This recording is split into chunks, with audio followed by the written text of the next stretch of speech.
Now let me start with a question. When was the last time you actually learned something? When was the last time the penny dropped for you and you had this aha moment? Now, chances are that the situation you have in mind hasn't happened that long ago. This is a principle of learning. We always learn and we cannot not learn. So thanks to our brain cells and neuroplasticity, our brain constantly grows and rewires. Now, learning is also one of the bravest endeavors we undergo as human beings, as learning always bears the risk to fail. And as a matter of fact, you might still remember that one day when you climbed up that tree for the first time, or the first day of an exam at uni.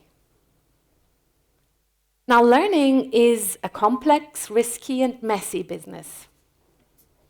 How do we manage that messy business? Through formal education, for one thing. But actually, learning is one of the oldest activities of humankind.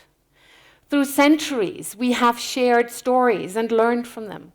We have learned by making mistakes, by applying things, by talking to others, or by sheer imitation of things. Now enter technology. Now, for not so long, us humans have adopted technology as a tool for learning. We Google, we chat, we share and we tweet. We use WhatsApp and Skype to connect with others. And we actually consult the Academy of YouTube to learn new things and master a skill. Now, there is a paradox in this, though. Because although I can observe so many people using technology as a tool for learning, what I also see is a plain fear. The fear of being outsmarted by a computer, overruled by artificial intelligence, and being out of a job soon. Now, I love technology, but I also understand that fear, because I've been there. So, let me share with you my personal journey into teaching in the wild, as a friend of mine later called it, and adopting technology that was freely available on the net, like Google Docs, Skype, and as a matter of fact, email, to teach my students what I would normally teach in on-campus classes. Now here's my story, and the biggest lesson started with turning around my lesson plans. All of a sudden, I had to take my lectures apart. I had to turn them upside down. I had to turn content I was lecturing about into assignments and self-study units.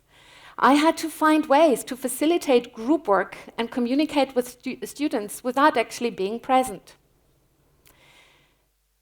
So, albeit the steep learning curve, things went well. I was also experiencing some technical difficulties, as were my students. But we were quite happy as things went along. And upon reflection, there was an interesting thing that dawned on me. All of a sudden, I realized that compared to my face-to-face groups, I seemed to have a much closer connection to my technology group. And I asked myself why that was. So those students tended to contact me very often on Skype, email, in chat windows, and they started to share the obstacles they had to overcome, the problems and learning difficulties they met. And they were also sharing the pride and the joy when they were mastering a skill or passing an exam. They were telling me about the boredom they felt when they had the feeling that one of the exercises I had put online wasn't up to scratch. But overall, I really had a lot of authentic conversations with them. And technology had actually enabled that. And this is where the penny dropped for me. It's emotions that are the shelves upon which learning takes place. And technology actually helps us to put up those shelves. So this sparked a real research interest in me. So what I did is I did some formal research in form of discourse analysis, and I developed a concept I later called the archetypal roles of teaching, finding that it is actually 4 roles we're taking on when we teach online or offline. We're lecturing in that we pass on knowledge, thinking aloud, telling our students about concepts and abstract theories, explaining and thinking critically. We're trainers when we help students practice, apply those theories to practical examples, and we help them repeat and drill skills. We're facilitators of learning, enabling students to build this community of learners through directing and redirecting their discussions. And as a matter of fact, we're personal coaches, in that we look at where the students stand at the time and what it is they need in their personalized learning path and learning. So we help them to actually connect the dots. And technology can help us with this. We can videotape our own lectures and put those videos online.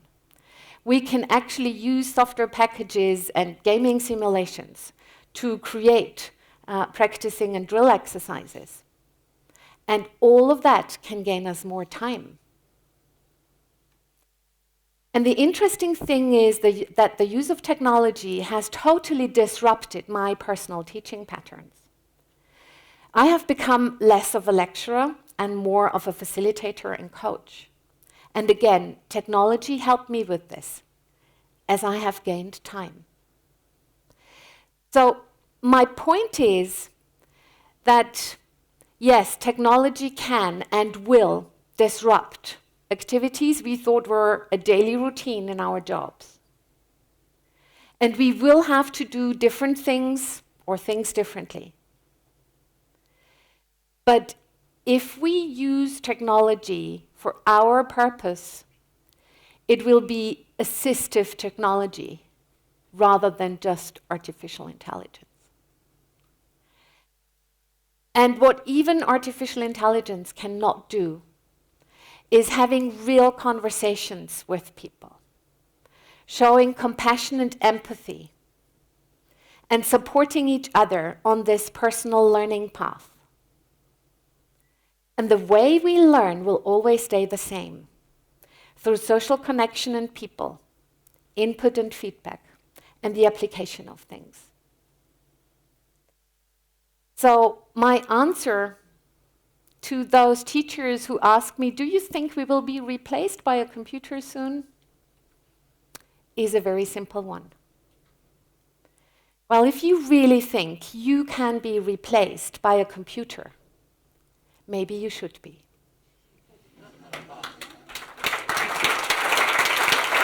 Thank you.